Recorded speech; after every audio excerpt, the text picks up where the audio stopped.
Hey Edson, it is Mayor Kevin Zahara with the Town of Edson update on this Thursday. Currently, 0 confirmed cases of COVID-19 in the Town of Edson. Great news. Unfortunately, in Alberta, case counts continue to rise. Alberta now leads on a per capita basis when it comes to COVID-19 and active case counts, which is really unfortunate. Jasper has seen some increased cases over the last week. They have instituted a mandatory mask bylaw. Hinton is going to be discussing possibly doing that. The Emergency Management Advisory Committee of Edson Town Council will be meeting this afternoon. We don't plan on having a mandatory mask bylaw anytime soon. However, if things change and we start seeing increased cases, what triggers a mandatory mask bylaw? When would a mandatory mask bylaw go into effect? So we'll have a discussion about that at the Emergency Management Advisory Committee later today, and we'll have further information for the public as we flesh out details. But at this point in time, we don't have a bylaw in place, and it doesn't look like we're going to have one anytime soon unless something drastically changes. Town Council met this past Tuesday. We had a committee of the whole meeting. Couple delegations presented. Youth Council was there. Wasn't there. They were there via Zoom.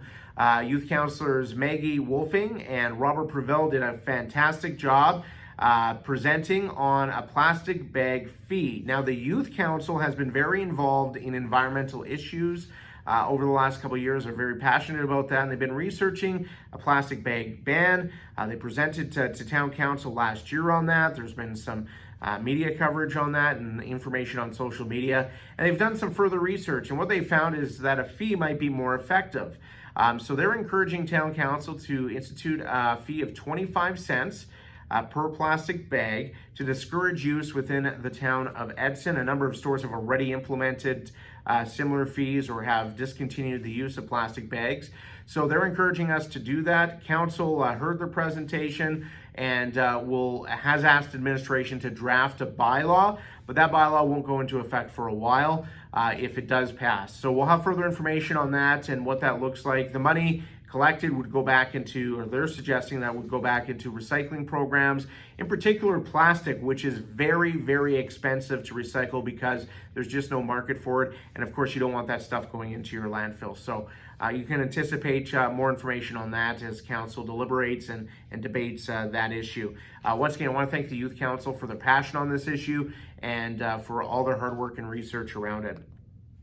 Town Council also heard from Yellowhead County Mayor Jim Aglinski talking about the provincial assessment model review that has been underway, I guess, over the last number of months. And I say I guess because it was all done behind closed doors without municipalities really knowing what's going on.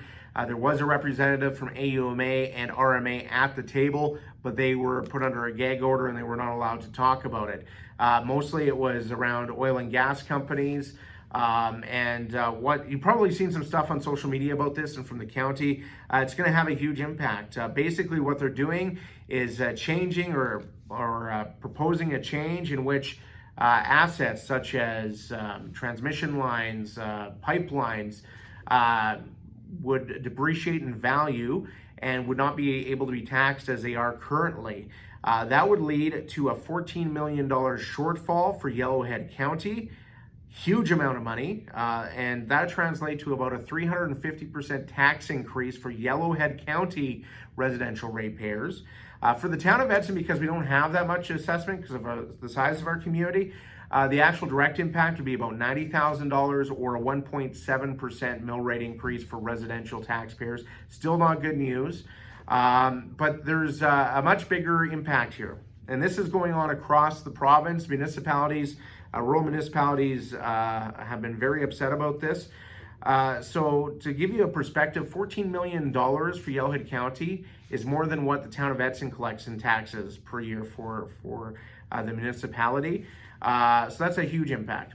That also impacts the Town of Edson, because if Yellowhead County can't tax that linear assessment base, we will no longer have a revenue sharing agreement, because the revenue sharing agreement is based on the linear assessment around the Town of Edson.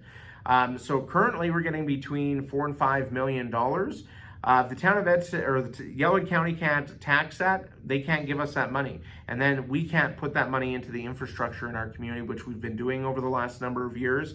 So it's very concerning to us. The town of Edson will lose over $5 million, somewhere in that neighborhood.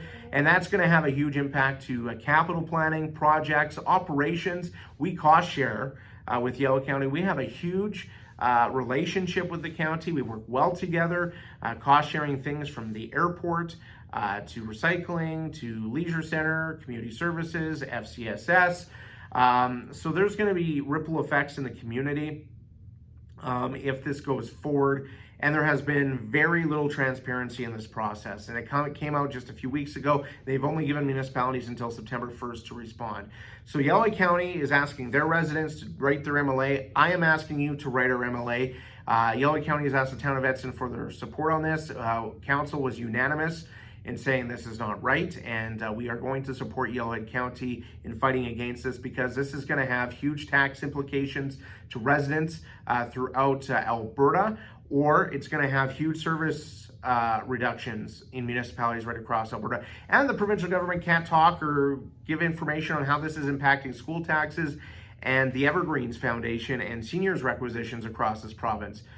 That assessment base that they're taking away, that money goes to municipalities, that money goes to school boards, that money goes to foundations such as the Evergreens Foundation. If they can't collect that money, who's paying for that? Is that going to be on taxpayers? That goes against everything the government's been saying about lowering taxes. And so it really doesn't make any sense on what they're doing here. I encourage you to write MLA Long. He knows about this issue. He's been really engaged. He was surprised by it as well. We need everybody's support in telling the provincial government this cannot happen. There can be a review and changes may need to happen, but it has to be done in a more cooperative and collaborative manner with municipalities. So please write your MLA. On that note, that wraps up things this week. I'll have a further update for you next Thursday. Edson, be kind, take care of one another. We'll talk to you next Thursday.